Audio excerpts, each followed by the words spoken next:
तर हे संघी विरुद्ध हिंदू विरुद्ध मूळ हिंदू असा हा लढा आहे आणि हा खूप जुना आहे. हा तुम्हाला वाटत असेल आत्ताच आहे, हा आत्ताचा नाही, हा फार जुना संघर्ष आहे की हे नकली राजकीय हिंदू विरुद्ध खरे हिंदू हा संघर्ष फार जुना आहे आणि तो ज्ञानोबा तुकडोबांपासून केलेला आहे.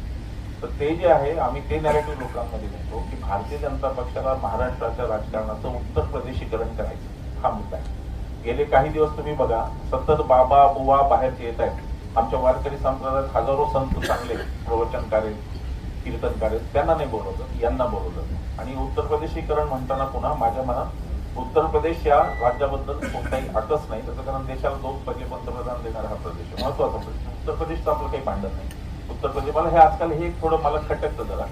गुजरात बद्दलही फारच आकस लोकांना निर्माण झाला. मी म्हणतो अरे गुजरात तुम्ही गुजरात बद्दल का वाईट बोलता? गुजरात मोदी शहाचा आज झाला, पहिला तो सरदारांचा बापूंचा आणि पटेलांचा आहे ना, एकाच वेळी पाहत आपला ते आपण